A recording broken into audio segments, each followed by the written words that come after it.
जेतु शासनम कोटिशतं बादोषेव कोटो लक्षाणि चित्तिद्रिकानि चैव पञ्चाशदष्टोच संगमितच्युतं पंचपदं नमामि अरन्तवाचयत्तं गणहरदेव गन्त्यं सम्मं पणमामि दत्ति दत्तो सुर्णामूर्तिर्सायिक्षायन्ते सुतपत्ति गौदुच्चालुचो अंगु वंग पैनियम पाउडे पनिमे शुट पडमामी पवग पुरिय चे शुद्धते थुई धमकाई नित्यकालम अच्छेमी पूजेमी बंदामी नमस्वामी दुख को कम्मको बोलाओ सुगैगलम समाही वर्णम जिन्मु सपत्ति हो मज्जम नमोस्तु आपराणिक श्राद्धाय बिलाय श्रीमताचार्य व्यक्ति का औचुं करो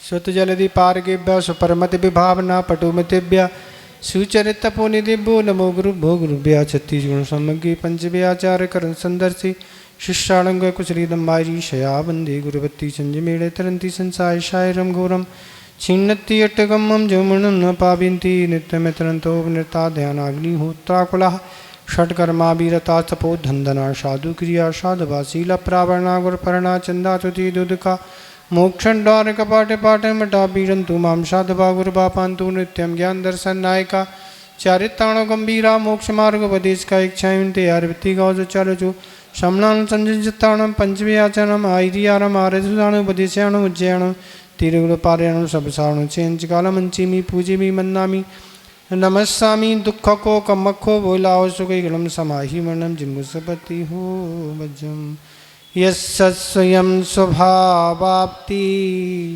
रभावे कृष्ण कर्मिणा तस्मै संज्ञानिरूपाय नमोस्तु परमात्मने। देवादिदेव खजाराट श्री आदिनाथ भगवान की, आचार्य पूजपाल स्वामी महाराज की, आचार्य गुरुदेव श्री विद्यासागर महाराज की, मुनि श्री विमल सागर महाराज की, तीन कम नौकड़ों महाराजों की,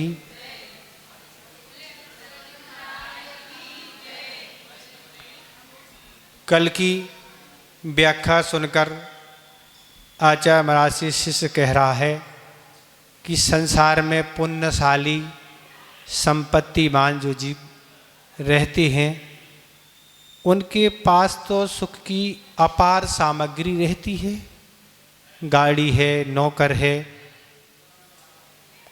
तरह तरह के कपड़े पहनाने वाले, कपड़े धोने वाले, सारे गाड़ी चलाने वाले ड्राइवर आदि, झाड़ू पोंछा सब कुछ, भोजन बनाने वाले वो भोजन कराने वाले, हर चीज़ उनके पर महाराज जी अच्छी से अच्छी है। व्यापार करने वाले हैं, बच्चे खिलाने वाले हैं, कोई उन्हें दिक्कत नहीं होती, हर काम के लिए नौकर लगे हुए हैं, तो वह तो सुखी होते।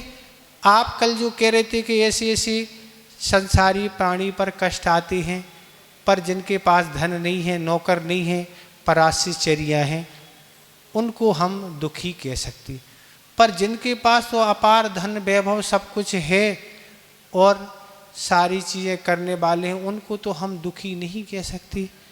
इसके लिए आचार्य महाराज अगला दोहा, अगला श्लोक दे रहे हैं, 13 नंबर।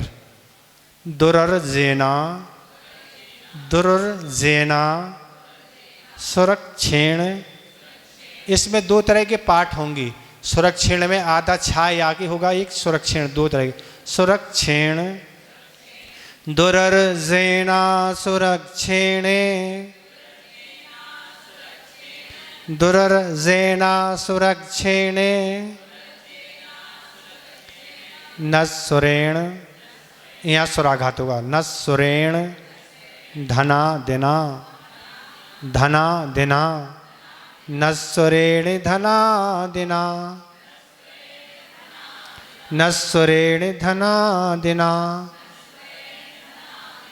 स्वस्थम षष्ठम मन्यो मन्यो जनाः जनाः कोपि कोपि स्वस्थम मन्यो जना कोपि स्वस्थम मन्यो जना कोपि जर जर वाणिव वाणिव सर्पिषा सर्पिषा जरवाणिव सर्पिषा। करें उच्चारण।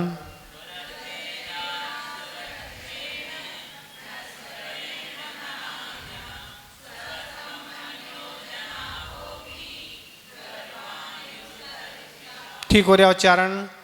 कहीं उच्चारण में कोई कठिनाई तो नहीं हो रही किसी को? ठीक हो रहा। क्या कह रहे? अर्थ देखें। कह रहे हैं दुरर्जीन क्या है? महाकष्टों से कमाए जाने वाले। असुरक्षण और चोर डाकू अग्नि मायावादी जीवों के कारण असुरक्षित रहने वाले। नश्वरेण धनादया स्वस्थ मन्नो मन्ना ऐसे नाश स्वभाव वाले धन स्त्री पुत्र आदि मित्र आदि के द्वारा अपने आप को स्वस्थ तथा सुखी मानने वाला पुरुष कैसा है? कापि जना सर्पसा जोरबान इव कोई मनुष्य घी खाकर जुड़ से पीड़ित मनुष्य के सादृश्य मूर्ख है। आचार्य महाराज उस शिष्य की बात का उत्तर दे रहे कि संसारी प्राणी धनमान आदि वो सब सुखी रहते हैं, कोई उन्हें परेशानी नहीं। तो आचार्य महाराज कह रहे हैं कि धन का अर्जन कैसे होता है। तो सबसे पहले विशेषण दे रहे दुरर्जन महाकष्ट से कमाए जाने वाला। धन की आय कैसी होती है? महाकष्ट होता है। आचार्य कह रहे हैं सामान्य से धन उपलब्ध नहीं होता है, विशेष पुण्यशाली जो होते हैं जिनको बिना कमाए पुण्य से सब मिल जाता है। प्राय करके तो धन कमाने के लिए कठिनाई ही उठाना पड़ती है। क्यों उठाना पड़ती है? क्यों? सरकारी समस्याएं हैं। सबसे पहले कठिनाई का कारण है बहुत सारी अभी CST जैसी एक नई समस्या भी कुछ वर्षों से प्रारंभ हुई। तो अब उस समस्या में कितनी समस्या है? माल कुछ मंगाना, बिल कितने का आएगा, और भी सारी समस्याएं, क्योंकि आज कंपटीशन का ज़माना है और कंपटीशन के ज़माने में कुछ तो करना पड़ेगा, न तो जहाँ से कम मिलेगा वहाँ से दुकान ग्राहक खरीदेगा। तो इसलिए और भी तरह तरह की इनकम टैक्स को लेके और बहुत सारी छापे आदि को लेके बहुत सारी समस्याएं हैं। इसलिए आचार्य महाराज कहते बहुत कठिनाई से धन की प्राप्ति होती है, कोई सरल काम नहीं है। तो इस तरह से क्या कह रहे हैं और क्या कहते हैं और क्या दिक्कत होती है? जब माल बेचना पड़ता है तब तत्संबंधी हिंसा आदि का भी कार्य होता है। माल मंगाना, भेजना और भी तरह तरह से काम करने में तत्संबंधी हिंसा भी होती है और झूठ भी बोलना पड़ता है। घंटों झूठ बोलते रहो, वो चाहे माल खरीदे या नहीं खरीदे, आपने तो खरीद लिया। मतलब झूठ बोलने वाले तो पाप का बंद कर लिया। अब वो ले या ना ले, वो चला गया। अब बस क्या है, लेगा तो भी बंद होगा, नहीं लेगा तो झूठ। वो आप 100 का 4 से के बताएंगे, वो 50 से शुरू करता है। अब क्या होगा? तो अब ये आचार्य कह रहे ये सब झूठ बोलना पड़ता है और तरह तरह से झूठ कह के तब जाके कुछ ऐसी स्थिति बनती है कि माल बिक जाए तो बिक जाए, मोल भाव आदि करते हैं और इस तरह से कुछ रेट और कुछ आदि ऐसे घंटों इसी में निकलते हैं। लग रहा है कि महाराज हम धर्म ध्यान कर रहे हैं, तो धर्म ध्यान की परिभाषा अच्छी सी समझ लें कि धर्म ध्यान किसे कहती है। तो इस तरह से चोरी आदि का भी क्या है उपयोग होता है। टैक्स की चोरी करना पड़ती है, पुलिस से भी सावधान रहना पड़ता है। रात आदि में चोर वाले स्थान से माल लाना पड़ता है। नहीं तो पड़ोसी देख लेगा तो पड़ोसी शिकायत कर देगा, और पड़ोसी भी देखता रहता है कहाँ से ला रहे हो तुम, वो भी जागृत रहता ना। अगर आपका कंपटीटर है तो उसको भी ध्यान रखना जी कहाँ से ला रहे, सस्ता बेच रहे। तो इस तरह की बहुत सारी सावधानियां रखना पड़ती हैं, तब जाके धन का अर्जन होता है। मायाचारी तो करनी ही पड़ती है, कितनी तरह की मायाचारी, मिलावट आदि जो भी होता है सब ये मायाचारी का ही लक्षण है। माल कुछ बताना और देना कुछ, क्यों बेचना अधिक है।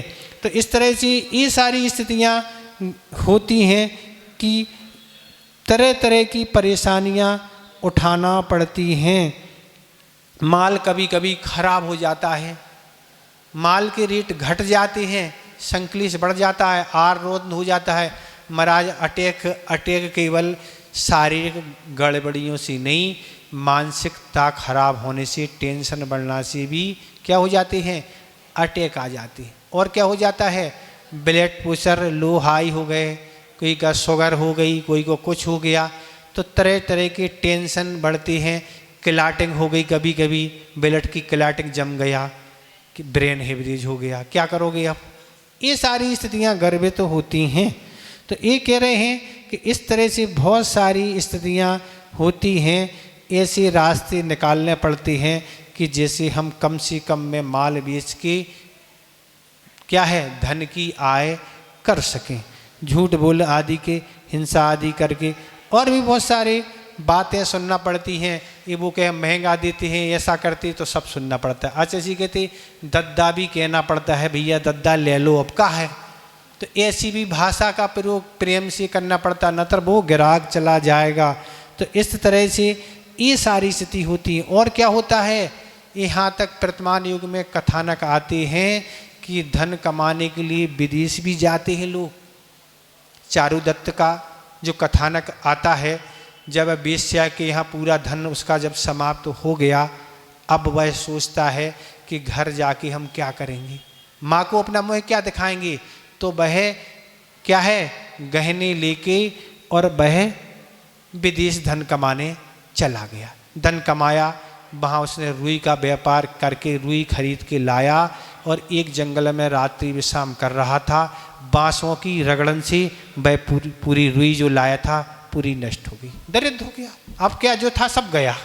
फिर गया विदेश कमाने, फिर विदेश जाके फिर धन कमाया।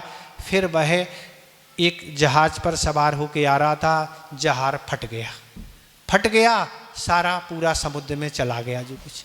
ऐसा एक बार नहीं, 7 बार होगा, 7 बार ऐसा हुआ। और अंत समय में तो एक लकड़ी का सहारा मिल गया, वह उसके सहारे से समुद्र के किनारे लग गया, और फिर आके ऐसे कुछ धूर्त के यहाँ पहुँच गया, जिसने कुएं आदि में उतार दिया, कुछ कर दिया। बहुत परेशानी का सामना उसको करना पड़ा। तो आचार्य महाराज कहते ऐसी अनेक कथानक आते हैं कि पैसा कमाने चले गए और ऐसी सारी स्थिति घटित होती हैं और दरिद्र बन जाती हैं। तो ऐसी कठिनाइयों का सामना आचार्य महाराज कह रहे हैं। इसलिए दुर्जन बहुत कठिनाई से, महिलाओं को भी सब पहले तो ज्ञात नहीं था कितनी कठिनाई व्यापार में होती, अब महिलाएं भी जानने लगी, क्योंकि व्यापार आदि महिलाएं करने लगी, नौकरी आदि जॉब आदि करने लगी।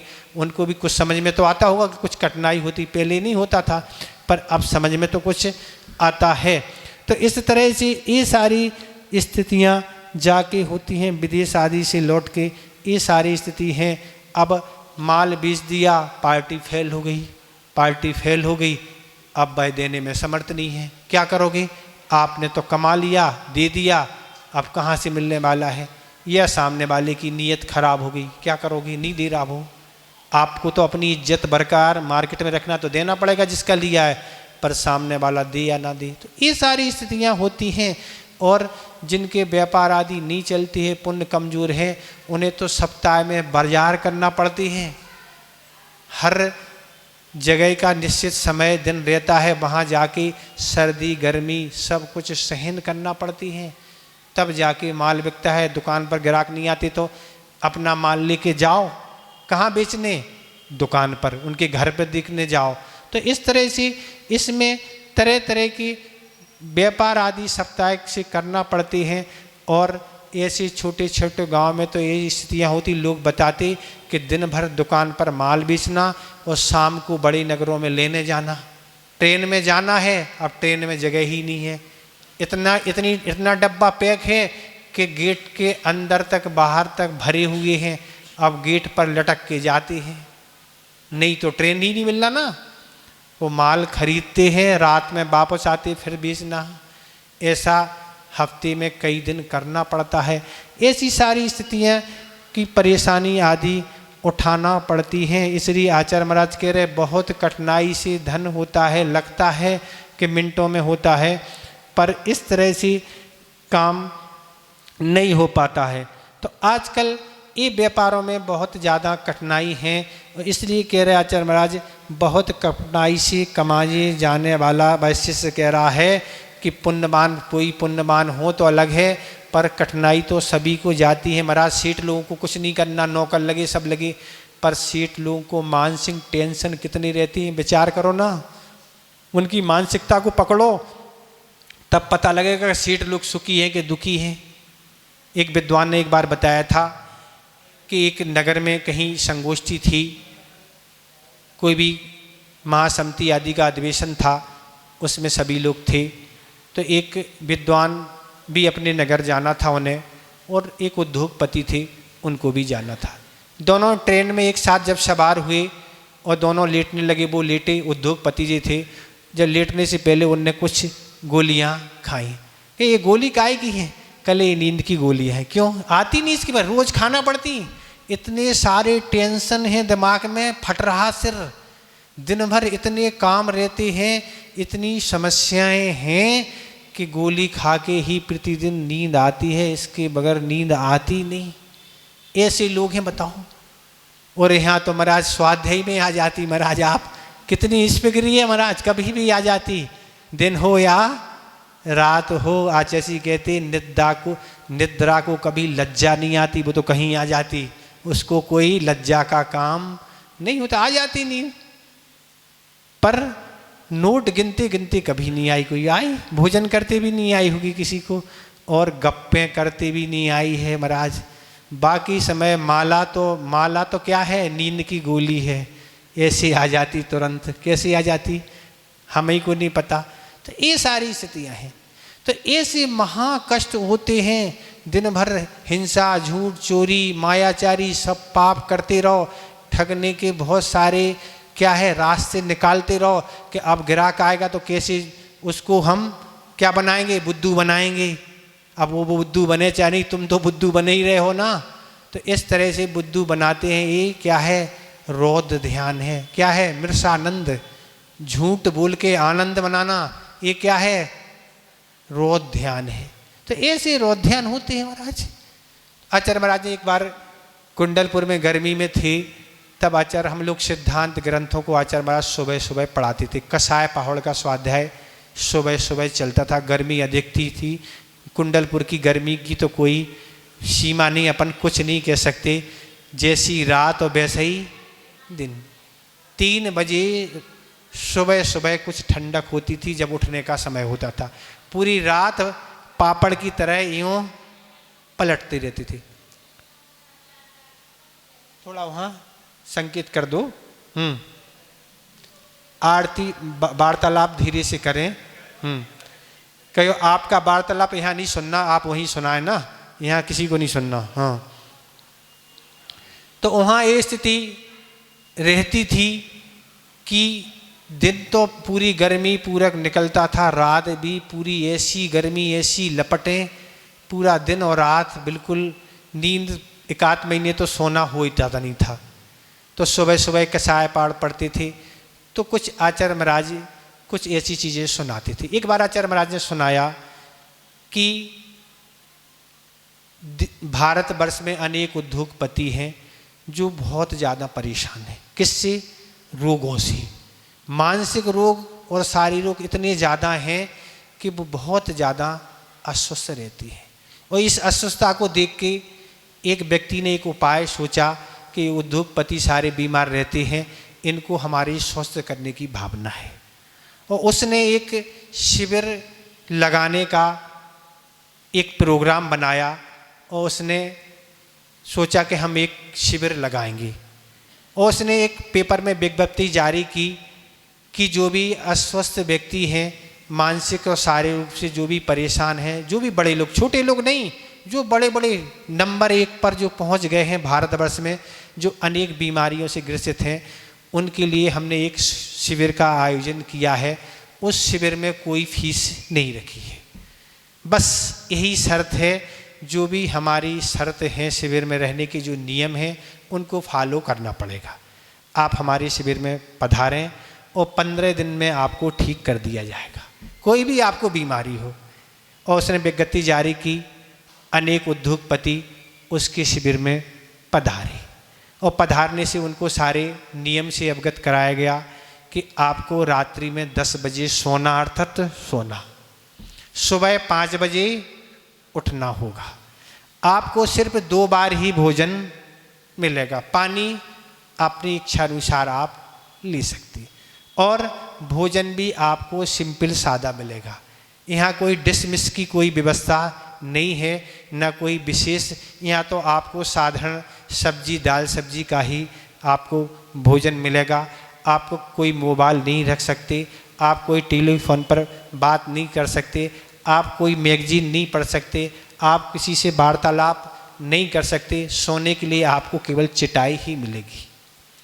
इस तरह से सारे अनुशासन का पालन आपको करना होगा। शिविर भर्ती होने से पहले आप नियम ही सुन लें, तभी आप शिविर में भर्ती हों। हमारे अनुसार ही चलना पड़ेगा, फ्री, एकदम टेंशन फ्री, खुश रहो, मस्त रहो, कोई टेंशन नहीं करना, ना किसी से बात, ना कोई पत्र व्यवहार, ना घर का कोई संपर्क। बस ये हमारी गारंटी है कि 15 दिन में आप स्वस्थ हो जाएंगे।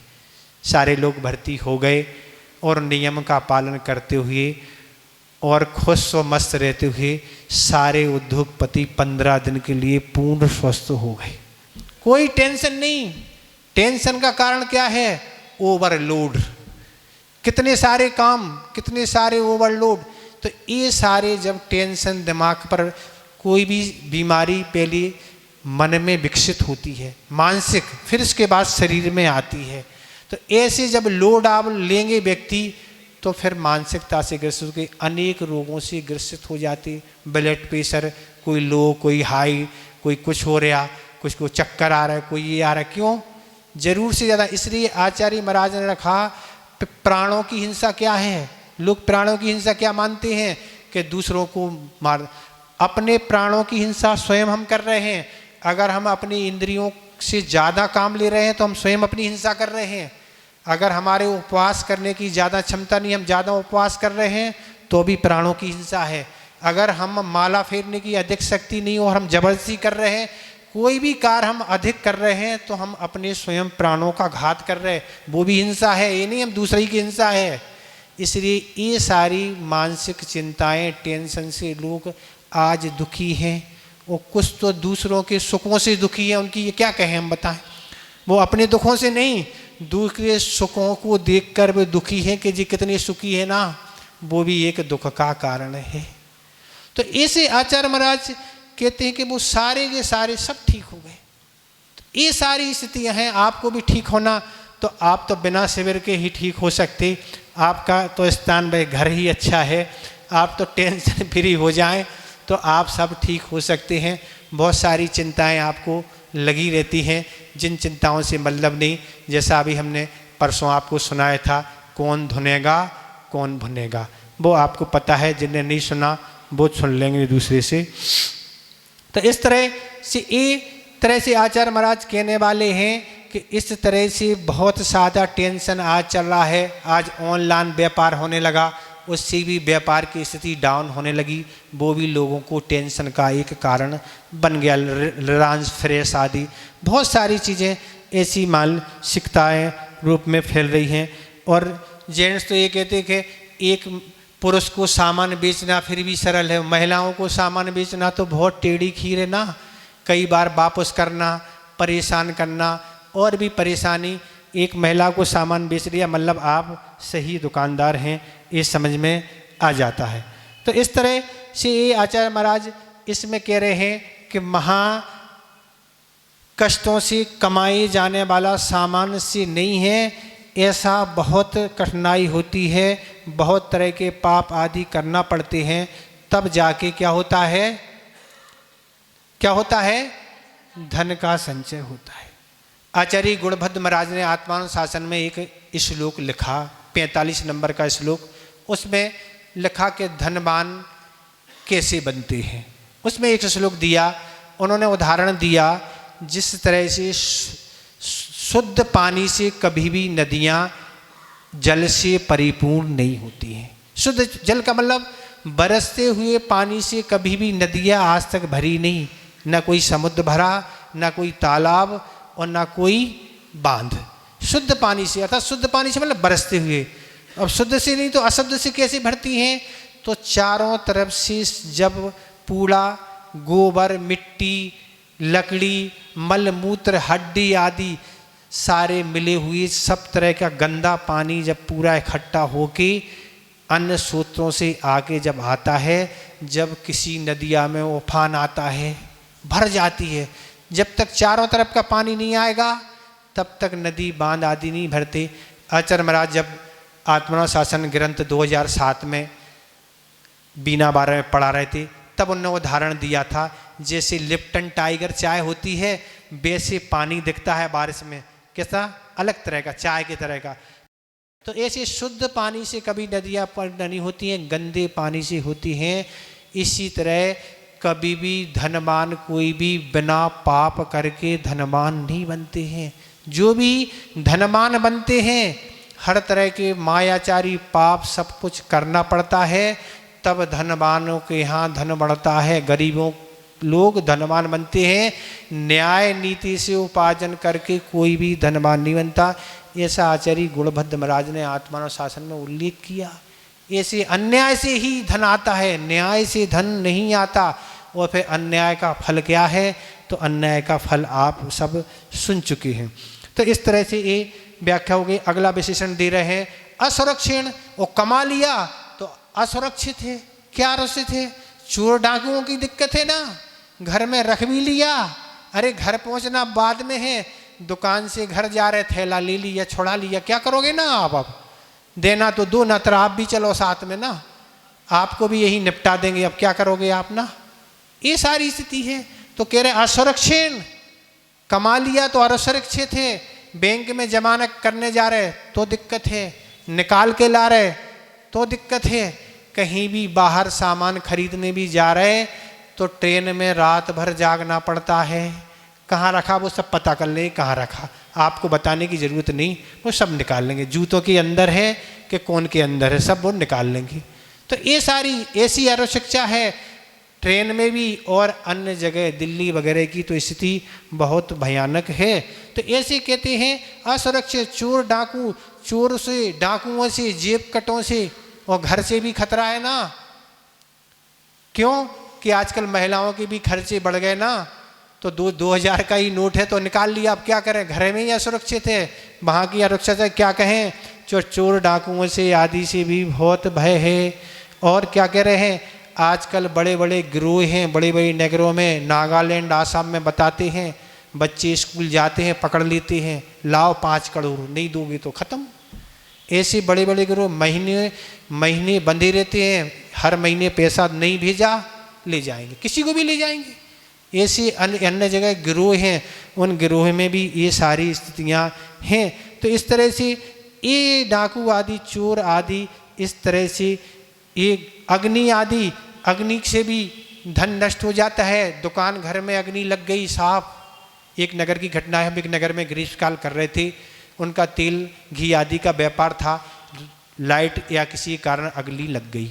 और अग्नि लगने से जो भी तेल आदि के जो रखते सारा पूरा जल के खाक हो गया, इतना गर्म हो गया। उनने सोचा हम कुछ बचा लें और वो भी प्रवेश कर गए उस दुकान में, उनके पैर हाथ पूरे जल गए, इतना गर्म था। इस तरह की स्थिति बन गई। वो आए थे, एक पैर तो शायद अलग ही करना पड़ा, और इस तरह से पूरा खाक हो गया, पूरा गर्म हो गया।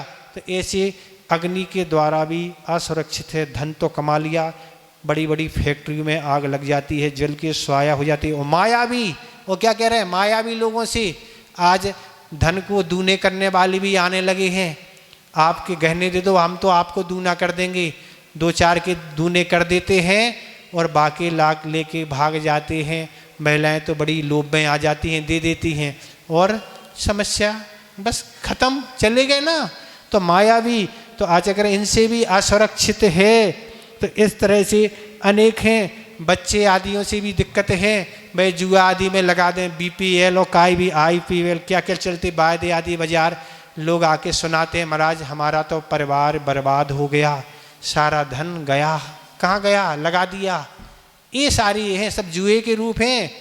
BPL चाहे ये सब जुए के ही रूप हैं, इनको जुआ ही कहते हैं। आपने मेहनत से बरसों में अर्जन किया और उसने लगा दिया चंद मिनटों में। तो इस तरह से मुनीम आदि है, उनने चूना लगा दिया, क्या करोगे, घपला कर दिया, एक्सीडेंट हो गया, धन लेके आ रहे थे चला गया, ये स्थिति है। तो ये कह रहे दिन रात दिक्कतें व्यापार में बढ़ती चली जा रही हैं। और क्या कह रहे हैं, नस्रेण धना दिया स्वस्तम मन्ना। और क्या कह रहे हैं, ऐसे नाश स्वभाव वाले, क्या कह रहे हैं आचार्य कह रहे हैं, ऐसा नाश स्वभाव वाले क्या हैं, धन नाश कब हो जाए पता नहीं, धन कब रातों रात चला जाए, कब ऐसा असाता कर्म का उदय आ जाए कि मिनटों में सब मिट जाए, आग आदि लग जाने से या कोई विपरीत कर्म होने से बस समाप्त हो जाए, या धन समाप्त या आप ही समाप्त हो जाएं, तो धन यहीं पड़ा रह जाएगा, पुण्य नहीं, पाप आपके साथ चला जाएगा। जो भी अर्जन आपने पाप और मायाचारी से किया वो आपके साथ चला जाएगा। ठीक है। और क्या कह रहे हैं, तो धन नहीं, व्यक्ति धर्म से ही सुखी होते हैं। और क्या कह रहे हैं, स्त्री से भी लोग सुख मानते हैं पर सुखी नहीं, वह समाप्त हो जाए, उसको रोग हो जाए, उससे कोई स्थिति बन जाए तो उससे सुखी नहीं हो सकते हैं। पर आचार्य महाराज पर आज फिर धन रखना बंद ही कर देना, हम नहीं करा, हम तो दरिद्र ही अच्छे हैं ना, ऐसे ठीक है ना, नहीं। आचार्य कहते हैं जिस गृहस्थ के पास कौड़ी नहीं वो कौड़ी का नहीं, और जिस साधु के पास कौड़ी है वो कौड़ी का नहीं। गृहस्थ की शोभा धन से ही है, धन है तो उसका निर्वाह अच्छी तरह होगा, नहीं तो वो भीख मांगेगा क्या, नहीं, धन तो होना आवश्यक है तब गृहस्थ धर्म चलेगा उसका। और साधु के पास अगर कौड़ी है तो उसकी इज्जत कौड़ी की नहीं, क्योंकि उसके लिए परिग्रह है तो वह क्या है, उसके व्रत निर्दोष नहीं है। इसलिए गृहस्थ के पास कौड़ी नहीं तो कौड़ी का नहीं, और गृहस्थ और साधु के पास कौड़ी है तो भी वो कौड़ी का नहीं। इसलिए धन आदि रखने के लिए पूरा धन हो चाहे कुछ हो, 3 ही उपकरण आचार्य ने बताए हैं, पिची, कमंडल और सास। इसके अलावा कोई उपकरण का विधान आगम में नहीं किया, रखते हैं तो परिग्रह की कोटि में है। अब विपरीत एक अपन थोड़ी सी देख लें, किसी साधु को ठंडी आदि लगती, चटाई अलग है, माला आदि है, और कोई पेन आदि उपकरण, ये भी उपकरण की कोटि में नहीं है, पर ये क्षम है, तत्संबंधी क्षम के लिए आप अक्सर मान सकते। पर और चीज़ें हम रखते हैं, हीटर, कूलर, गाड़ी आदि, ये सब चीज़ें, चक्की और जी क्यूला आदि, तो फिर क्या हो गया, ये तो सब आरंभ के लिए कारण बन जाएंगे। तो ये कह रहे हैं इस तरह से पुत्र आदि से सुखी मानना, भैया पुत्र अनुकूल है तो ठीक है, धार्मिक है तो ठीक है, नहीं तो कोई कुछ मतलब नहीं, और मित्र आदि भी अच्छा मिले तो ठीक है। तो इसलिए कह रहे ये नाश स्वभाव वाले हैं, धन, स्त्री, पुत्र, मित्र आदि, कब इनको नाश हो जाए, कब विपरीत हो जाए, कुछ भी कहा नहीं जा सकता है। तो क्या कह रहे हैं, कापी जना सर्पसा ज्वरवान इव। तो कह रहे हैं ये चीज़ें कोई कठिनाई से कमाए जाने वाला, असुरक्षण और धन, स्त्री, पुत्र आदि में अपने को सुखी मानने वाला, कह रहे हम तो बहुत सुखी हैं, बहुत है हमारे पास, धन भी है, स्त्री भी है, मित्र भी है, शत्रु सब कुछ है, तो महाराज हम बहुत सुखी हैं। आचार्य कह रहे सुखी नहीं हो सकते, ये सुख की परिभाषा नहीं है, ये सब सुख नहीं, इनसे सुखी नहीं होते। तो कैसा है भाई, अपने को सुखी माने, उदाहरण कह रहे कोई मनुष्य है और बुखार आ गया, बुखार आ गया, भूख तो लग नहीं रही है, वो घी पी रहा है, महाराज क्या होगी हालत उसकी। अरे घी क्या, अभी तो रोटी पचने वाली नहीं है ना, अभी तो रोटी आप अगर जोर अवस्था में लेंगे तो टाइफाइड होगा, पक्का है। टाइफाइड कब होता है, बुखार है फिर भी आप अन्न ले रहे हैं तो टाइफाइड हो जाता है।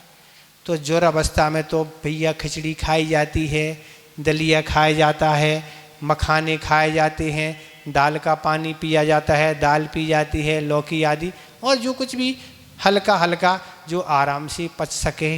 मेहनत होना नहीं, पाचन शक्ति बैठ गई है, लीवर अपना काम अभी कर नहीं रहा है, आमाशय की अग्नि शांत हो चुकी है। अब क्या करेंगे, बीमार है ना, अब बीमार पड़े हैं और आप घी पिएंगे तो क्या होगा, घी जाके जम जाएगा अंदर, कहाँ, आंतों में। अब वह पचेगा नहीं, भूख लगेगी नहीं और बुखार बढ़ जाएगा। अभी 1 से 2 था, 1 से 6 हुआ, 8 हो जाएगा, क्या करोगे, फिर तो आप बिल्कुल इसे ख़त्म हो जाएंगे ना। तो इसलिए आचार्य महाराज कह रहे, जिस तरह से बुखार वाला व्यक्ति क्या कर रहा, घी पी के अपने को स्वस्थ मान रहा है, इस तरह से तुम उस धन कमाने के और इन सब चीज़ों को रख के सुखी मान रहे हो, ये तुम्हारी मूर्खता है। इसलिए तुम इस मूर्खता को छोड़ो। फिर महाराज क्या करें, महाराज तो क्या कह रहे हैं आचार्य महाराज, संतोषी बनो। एक कठिनाई इतनी सारी है धन कमाने में, अपने को अगर सादगी पूर्वक जीवन बिताना है तो अल्प धन में अपना काम निकल सकता है। सादा अगर भोजन करना है तो कितना खर्च होगा, आप हिसाब किताब लगा लेना। पर आपको तो बिल्कुल नई डिशें चाहिए महाराज। लोग कहते महाराज संडे को तो सामान्य भोजन होते ही नहीं, विशेष डिश, क्या विशेष, अपन नहीं जानते भैया विशेष, अपन ना पढ़े लिखे हैं ज़्यादा, ना अपन ने ज़्यादा शौक किए हैं। शौक का अपना ज़माना था, अभी नहीं है शौक, शौक का अपना ज़माना था। अपन जब घर में भोजन कभी नहीं करते थे, घर की वस्तु अपन पसंद ज़्यादा नहीं करते थे, पर ज़माना था वो भी। पर ये सब डिशें अब मिस हो गई हैं। अब तो यही लगता है केवल अपन को शरीर से धर्म ध्यान होने के लिए जो आवश्यक है वो ही आवश्यक है। अपन को अपने जीवन में कभी ये भाव आज तक नहीं आया कि आज संडे है, कि आज मंडे है, आज कोई नई चीज़ मिल जाए, आज ये मिल जाए तो अच्छा रहेगा। बस स्वास्थ्य और साधना के अनुकूल आहार हो तो ठीक है, नहीं हो तो मांगना ही नहीं ना, मांगने का तो निषेध है। ये 16 प्रकार के दोष आते हैं उद्गम आदि उनमें लहा कि हाथ से भी नहीं उठा सकते, पैर से भी नहीं उठा लें, ऐसा नहीं हाथ वो नहीं दे रहा तो हाथ से उठा लिया, पैर से उठा लिया, ऐसे 16 दोष आते हैं, ऐसा नहीं कर सकते, संकेत नहीं बता सकते, ये दे दो, बस खत्म हो गया ना काम। मांग नहीं सकते, मना कर सकते, मांगने का कोई यहाँ ठोटी नहीं है।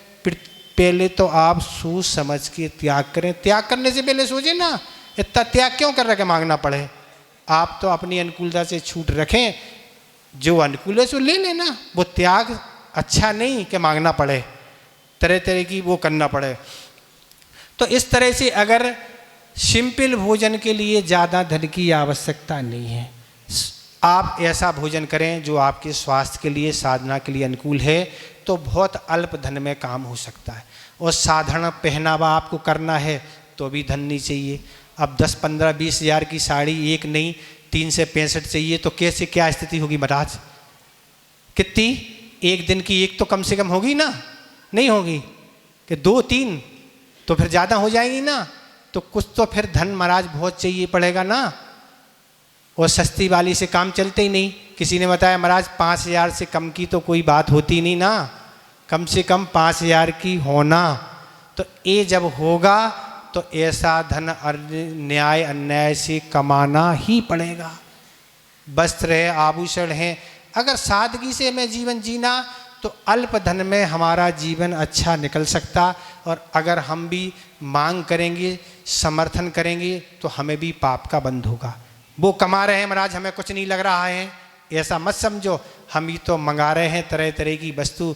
हम भी अपने घर का स्टैंडर्ड मेंटेन करते, फ्रिज, कूलर, एसी, कार वगैरह क्या क्या कितने आइटम होते, ये मेंटेन करने, तो ये सारे स्टैंडर्ड मेंटेन आपको करना तो धन चाहिए पड़ेगा। अब न्याय और अन्याय की कोई बात ही नहीं, जैसे भी आए लाओ ना, और लाएंगे तो आप मंगाएंगे तो आप भी दोषी होंगे, दोषी होंगे तो पाप का बंध होगा।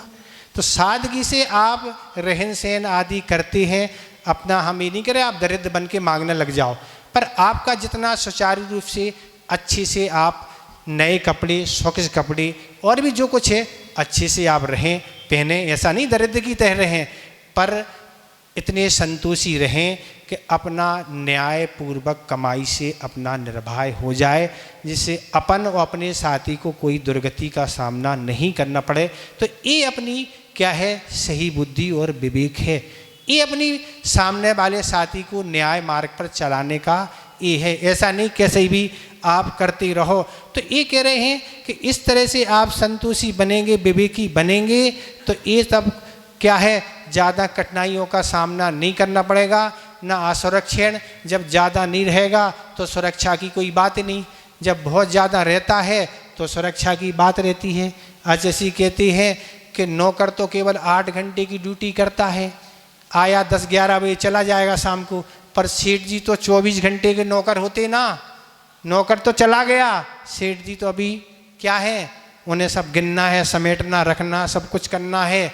जब जाके उनको नींद आएगी, उसमें भी अगर चूहा कुंदल गया आज में रात में तो भी सोना मुश्किल हो गया महाराज।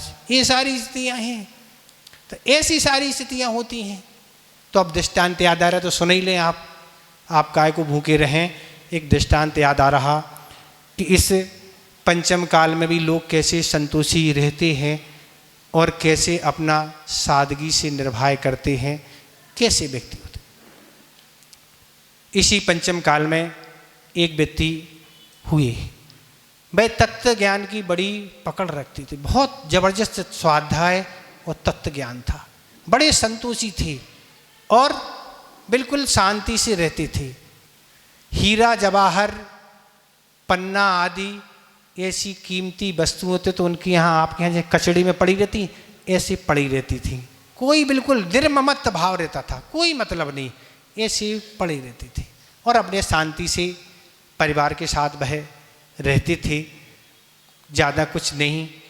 उनके नगरों में चोर भी थे और वह चोर चोरी करते थे नगर में, पर चोर यही सोचते थे कि प्रतिदिन चोरी करना पड़ती है, वो चोरी करके धन लाना पड़ता है, तब अपना प्रतिदिन निकलता है। काश ऐसी जगह चोरी की जाए जहाँ एक ही दिन की जाए और हमेशा हमेशा चोरी बंद की जाए, फिर करनी नहीं पड़ेगी ना, ले आओ उठा लो ना। सुन रखा था कि ऐसे भी लोग हमारे नगर में रहते, अपार पड़ी है। तो वह चोर था जो भाई उन्हीं के घर में जाके लगा कि अब वह सो गए होंगे और जाके वह घुस गया और वह घुसा, सारी सामग्री पड़ी थी, उसने बटोरना चालू कर दी, सारी बटोरना चालू कर दी। पर जो घर का मालिक था वह बिल्कुल, वो भी जाग रहा है अभी, वो भी पूरा तमाशा देख रहा है कि ये सब कुछ बटोर रहा। जैसा आपके पड़ोस में अगर चोरी हो रही है आप लोग देखते हैं, ऐसे ही वो भी पड़ोसी की तरह बिल्कुल देख रहे हैं। कोई नहीं, कोई विकल्प नहीं, पूरा वह बटोर के उसने सारा पोटली में रख लिया, पूरा बांध लिया और वह सब कुछ देख रहे हैं, लेटे लेटे देख रहे हैं। और 1-2 बार प्रयास वह कर रहा है कि पोटली उठा के सिर पर रख ले और निकल जाए, पर वह पोटली उठ ही नहीं रही। हीरा जवाहर आदि कीमती चीज़ें हैं, कैसे उठे ना, उठ ही नहीं रही। तब वह जो घर के व्यक्ति थे वह उठे वहाँ से और चोर के समीप पहुँचे। वो तो घबरा गए, अरे माफ़ कर दे, माफ़ करें, नहीं नहीं नहीं गलती हो गई। रुकें थोड़ी देर, देखो तुम्हें वस्तुओं की आवश्यकता तो थी, जब तो तुम चोरी करने आए तो पक्का है ना, क्यों आए थी आवश्यकता, हाँ, और हमें आवश्यकता है नहीं, इसी उठा दे, ले जाओ ना, तुम्हें कोई विकल्प करने। उसने उठा दी और वह अपने घर ले गया और जाके माँ को बता दिया, माँ आज तो बहुत प्रसन्न था, बहुत लाया है आज तो, सब कुछ खोल के बताया, राती में बता दिया। माँ ने कहनी, कहाँ गए थे आज तुम? वहाँ गए थे। वहाँ गए थे?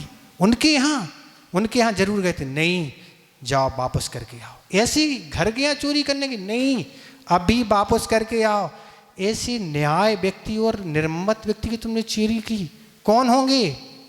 वही बनारसी दास के, हाँ, वो वापस करने गया। महाराज हम भी उठा देते पोटली। हाँ, आप तो अभी उठाते ही रहते हैं पड़ोसियों की, अपनी तो आप कपड़े की पोटली भी नहीं उठवा सकते। पर सामने वाले ऐसे तत्व ज्ञान और निम्रमान परिग्रह में अनासक्त रखने वाले सीधी उठवा दी और ऐसे रहते थे। जब समयसार ग्रंथ का प्रकाशन हुआ और चर्चा हुई विद्वानों में कि यह समयसार किसको भेंट किया जाए, तो वह उन्हीं बनारसी दास को समयसार भेंट करने गए। लो पंडित जी, उन्होंने रत्न अपने थाल में रत्न भी वो भेंट कर दिया। अरे समयसार लाए हो भैया, ले जाओ, और रत्न दे दिए, ले जाओ भैया, क्या कीमती चीज़ आज हमने समयसार दी है। ऐसे वह व्यक्तित्व थे, पुण्यशाली होते हुए भी अपने क्या है धन को न्याय में लगा दी। ऐसी अनासक्ति रहने वाले साधनाएं की, नग्न रह के कमरे में साधना करते थे, पर अनेक वर्षों व्यतीत किए, पर उन्होंने समयसार नाटक लिखा हमने साधना तो की पर हम सफल नहीं हो सके, हमें एक भी दिगंबर मुद्रा के दर्शन नहीं हुए, हम वर्षों से तड़फ रहे हैं। पर हम आपका कितना आज पुण्य है, आचार्य शांति सागर ज्ञान सागर महाराज और आचार्य विद्यासागर महाराज की यह मुद्रा के दर्शन कैसे सुलभ हैं। ऐसे विद्वानों ने भजन में लिखा दर्शन नहीं हुए, और दर्शन नहीं होने से हम इस दिगंबर भेष को धारण नहीं कर सके। सुनाना था ये दृष्टांत, कभी सुनाते कभी न कभी, पर हमने सुना आज ही सुना दें, आज प्रसंग है। तो ऐसे तत्व की पकड़ करने वाले ऐसे लोग रहते हैं जो अपने जीवन को इस तरह चिंता मुक्त और हर्षपूर्वक बिताते हैं, किसी तरह से वह अनासक्ति उस पर आसक्ति नहीं रह सकते हैं। इस तरह आपका यह श्लोक पूर्ण हो गया। इसमें आपको कहाँ कुछ पूछना है सो आप अच्छे से पूछ लें, ठीक है। नहीं पूछना है तो अभी तो दिमाग घूम ही रहा होगा, घूम रहा कि नहीं। एक तो ये लास्ट का दृष्टांत और इसके पहले का विषय महाराज, हम कैसे अपने शौक कम करें, प्रसिद्धि कैसे बढ़ाएं। लोग इसी तो जानते हैं कि घर गए आए थे, देखो कितना अप टू डेट घर था, सब कुछ डाइनिंग टेबल, बेडिंग रूम आदि सब कुछ क्या डेकोरेट, हर चीज़ें उनके घर में थी। यही तो देखते ना, तो इसी से उनका स्टैंडर्ड मेंटेन होता, इसी से उनकी योग्यता जानी जाती। वार्तालाप करना और धार्मिक शिक्षाओं, इनसे व्यक्ति की प्रसिद्धियां नहीं बढ़ती हैं। लोगों की ऐसी आज मानसिकता है, पर ये मानसिकताएं अच्छी नहीं। अगर व्यक्ति के अंदर धर्म है और सात्विकता है, अच्छे विचार हैं, आगामी जीवन बनाने को कुछ कार्य अच्छी कर रहा है, तो वह प्रशंसनीय है। बाकी ये जड़ जो हमें नरक निरोध की यात्रा ले जाने वाले हैं, इन चीज़ों से प्रशंसा करने से कुछ होने वाला नहीं है। इस तरह यह आपका श्लोक पूर्ण हो गया। समय लगभग पूर्ण होने को है, 7 मिनट की लगभग देरी है। अब आपको जो पूछना सो पूछ लें, नहीं तो संस्मरण तो सुना नहीं है। पूछना है कुछ?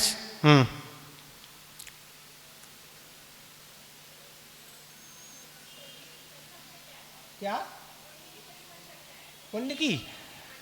पुण्य की परिभाषा ये है जो आत्मा को पवित्र करे।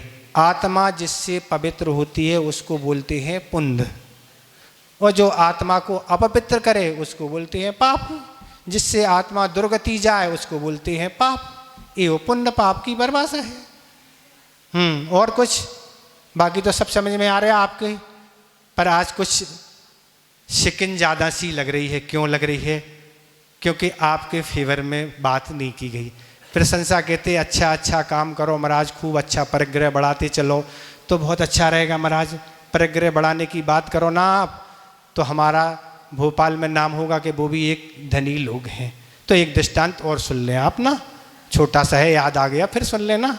दृष्टांत तो कोई कभी नहीं है, बहुत सारे हैं ख़त्म होने वाले, ना दृष्टांत ना संस्मरण, कोई चीज़ ख़त्म होने की बात नहीं है। आपके पुण्य से बहुत सारा रखा है। एक महाराज का एक नगर में चातुर्मास हुआ, और चतुर्मास से आचार्य भाई महाराज बताया करते थे कि भैया धन का संग्रह कम करना चाहिए, क्योंकि धनवान बनने से बहुत सारी दिक्कतें हैं। ऐसे अनेक प्रसंग वह अपनी सभा में दिया करते थे। और ऐसे प्रसंग को सुन के एक दिन एक धनवान उस सभा में उठ के खड़े हुए। उन्होंने अपनी शंका महाराज के समक्ष रखी। महाराज, आप तो हम धनवानों के पीछे ही पड़े रहते, जब देखो हमारा ही नाम आता है धनवानों का कि धनवान ऐसा वैसा, तो महाराज क्यों हमारे पीछे पड़े हो? तो महाराज ने कहा, हम इस शंका का समाधान तो बाद में करेंगे, पहले हमारे प्रश्न का उत्तर दो। हम ये पूछना चाहते हैं, एक अगर तालाब है और तालाब में जल सूख गया है और सूख जाने से खूब कीचड़ भरा हुआ है, और कीचड़ भरा है और कीचड़ में एक हाथी घुस गया और एक गाय घुस गई, तो कीचड़ में ज़्यादा कौन घुसेगा? हाथी घुसेगा। और गाय ज़्यादा नहीं धंसेगी। तो भैया अगर जो ज़्यादा परिग्रह रखेगा तो क्या हाथी जैसा दसरा वैसे ही नरक जाएगा कि नहीं? और गाय क्या होगा? गाय ज़्यादा नहीं धंसेगी। इस तरह जो धनवान हैं वह दुर्गति के पात्र बनते हैं। अगर वह, देखो न्याय नहीं है ये आप पर के धनवान ही नरक जाएंगे, अगर उसके प्रति आसक्ति है, उसका गलत उपयोग है, तो धनवान होती है, दुर्गति नहीं होगी। जो भी आपको पुण्य से धन संपदा मिली है, आप न्याय नीति से आप उसका उपयोग कर रहे हैं, न्याय नीति से आप उसको न्याय कार्य में लगा रहे हैं, पुण्य कार्य में अच्छे से लगा रहे हैं, तो दुर्गति नहीं। पर आप उसमें आसक्त हैं, रात और दिन चैन नहीं है, धर्म कोई काम नहीं कर रहे हैं, न्याय अन्याय का कोई ध्यान नहीं, रात दिन मूर्छा है, तो फिर तो कोई गारंटी नहीं है। तो महाराज ने कहा, भैया हम इसलिए तुम्हारी चिंता करते, तुम्हारी लोगों की, भैया नरक ना जाओ, इसलिए हम उदाहरण रोज देते रहते, कम से कम क्या है, चौमास में सुलट जाओ, सुलट गए तो काम अच्छा हो जाएगा ना। इसलिए महाराज बहुत अच्छी बात कही और आपने बहुत बड़ा उपकार किया, हम आपसे क्षमा चाहते। इस तरह स्थिति है, इसलिए आपको सुना दिया। आपको बुरा लगा हो तो बात अलग है ना, हम इकट्ठी चतुर्मास के बाद क्षमा मांगेंगे ना। हाँ, अब आप ठीक है, अब आप संस्मरण सुन लें। अपन तो सुना देते हैं। देखो एक दृष्टांत और याद आ रहा, सुन ही ले, अब क्या करें, दृष्टांत तो आते ही रहते याद। एक आप बात पूछना चाहते हैं, जब भी आप कुएं में पानी भरने जाते थे, जब भी जाते थे, अब तो जाना होते ही नहीं, लगभग ना के बराबर, बहुत कम होता होगा, कम लोगों का। जब आप जाते थे, अगर आपका बर्तन कुएं में गिर जाए तो क्या करते थे आप? क्या करते थे? कांटे से। जिस कांटे से आप निकालते थे उसमें कितने कांटे लगे रहते थे? 20 लगे रहते थे। 20 क्यों लगे रहते? एक क्यों नहीं लगाया जाता? कोई ना कोई में फंसे। इस तरह हम आपको दृष्टांत अधिक देते थे, भैया आप यहाँ आए हो, कोई ना कोई तो फंसे ना, कोई दृष्टांत फंसे, कथा फंसे, संस में कुछ ना तो कैसे बचे। कुआं में गिरा तो सूखा कभी निकलता नहीं, वो तो गीला हो ही जाता। इस तरह हम भैया दृष्टांत आदि देते रहते, कोई को श्लोक समझ में आ जाए, कोई को अर्थ कुछ तो समझ में आए, कहीं ना कोई फंस तो जाए, जिससे उसका कल्याण हो जाए। भैया हम तो यही सोचते ना, सब कुछ आपको आनंद भोजन में जब ही आता जब सब वस्तुएं रखी हों तो अच्छा लगता। दाल और रोटी पस दो तो क्या होगा, तो शनिचर ही लग जाएगा ना, इसलिए अच्छा नहीं लगता। संस्मरण देखें, आचार्य महाराज का जब भी राजस्थान में आना हुआ और आने से आचार्य महाराज की चर्या देख के तो लोग पागल जैसे हो गए थे। आए दिन लोगों ने व्रत लेना चालू कर दिया था, प्रतिमाएं लेना चालू कर दी थी, और लोग उनके पास घंटों यूं साधना के लिए बैठे रहती थी। ऐसे ऐसे चमत्कार होने लगे कि लोग जुड़ने लगे, सैकड़ों की तादाद में प्रवचन सुनने में आने लगे, आहार देने आदि आदि धार्मिक कार्यों में सम्मिलित होने लगी। तब एक विद्वान महोदय को लगा कि निश्चित कुछ ना कुछ गड़बड़ है, ये कोई धूर्त विद्या जैसी हमें लगती है, ये कोई बनावटीपन है। आज तक तो ऐसा हुआ ही नहीं, अनेक आचार्य साधु आते हैं पर ऐसी प्रभावना होती नहीं, और पर ऐसी चमत्कार हो रही, निश्चित अपन को कुछ परीक्षा करना चाहिए। तब साधु आचार्य महाराज की चर्या के लिए एक विद्वान मौजूद है। आचार्य महाराज का परीक्षण चालू कर दिया कि आचार्य महाराज रात्रि में कितने बजे विश्राम करते हैं, रात्रि में ठंडों में क्या ओढ़ते हैं, सुबह कितने बजे उठते हैं और स्वाध्याय कैसे करते हैं, वार्तालाप आदि किस तरह की करते हैं, आहार भी किस तरह करते हैं और किस तरह से वह आहार आदि करके सारी परीक्षाएं और परिग्रह आदि में क्या रखते हैं। कोई मंत्र तंत्र भी बांटते होंगे जब तो लोग आ रहे हैं ना, बहुत सारे ऐसी परीक्षा उनने सुबह से शाम आदि वह करते रहते थे, देखते रहते थे। आचार्य श्री को बिना देखे और छुप छुप के देखते रहते। यहाँ तक कि उस ज़माने में जब दरवाजे लगते थे तो दरवाजे जब गर्मियों के कारण सूख जाती लकड़ी तो उसके बीच में कुछ गैप पड़ जाता, तो वह जब दरवाजे आदि ठर दिए बंद तब उनमें से भी वो देखा करती थी, सारी चर्या का अवलोकन करती रहती थी। और उसी अवलोकन करते करते एक व्यक्ति उनके अवलोकन में लगे थे। वो आचार्य जी को देखते थे और दूसरे व्यक्ति उनको देखते थे क्या कर रहे हैं। और ऐसे करते करते कई महीने व्यतीत हो गए और व्यतीत होने से जब व्यक्ति जो उनके पीछे लगे थे उनने पूछा, भैया बहुत दिन से आप छेद देखने का, छेदों में से छेद देखने का बहुत दिन से प्रयास आपका चल रहा है, बहुत दिन से आपके हैं दोष देख रहे हैं, जैसे परीक्षा लए परीक्षा करने में लगे हैं और हम आपके पीछे लगे रहते हैं, हम देखते रहते हैं, क्या कर रहे हैं आप, आखिर इतने दिन हो गए क्या पाया, आपको कुछ एक आध दोष दिखा क्या नहीं। तब उन व्यक्ति ने उत्तर दिया, भैया हम बहुत दिन से परीक्षा कर रहे हैं पर जैसा समय सार और मूलाचार में जो आचार्यों मुनियों की चर्या लिखी हुई है वह चर्या सेम हमने आचार्य महाराज में पाई। आज तक हमें दोष नाम की कोई वस्तु नहीं दिखी, हमें तो ऐसी रिद्धियाँ दिखी, रात में ऐसी चमकती हुई ऐसी ऐसी विद्याएँ दिखी, ऐसी महान हमने चर्या पाई है, हमने आज तक कोई दोष नहीं दिखा। जय उनके पीछे जो व्यक्ति लगे हुए थे उनने जाके आचार्य महाराज से कहा कि आपकी एक विद्वान ऐसी परीक्षा करती थी। आचार्य महाराज ने कहा, भैया बुंदेलखंड वालों ने हमें हमारी बहुत परख की तब हमें अपनाया, ऐसे ही नहीं अपना लिया, उन्होंने बहुत परीक्षा करके हमें अपनाना है, हमें इसकी कोई चिंता नहीं है।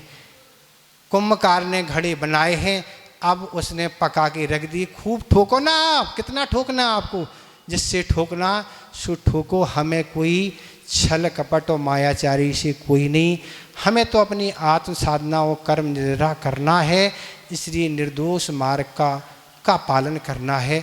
इस तरह गुरुदेव हैं कि आप कभी भी उन्हें परख लो, चाहे रात हो चाहे दिन हो, यथावत उनका स्वरूप पाया जाता है, जो है सो है। इस तरह आपका संस्मरण और ठीक आपके 60 मिनट हो चुके हैं। बोधि समाधि परिणाम शुद्धि स्वात्मोत्लब्धि शिव शौक सिद्धि चिंता मणिम चिंतित वस्तु दाने तुम बंद मानस मास्तु देवी।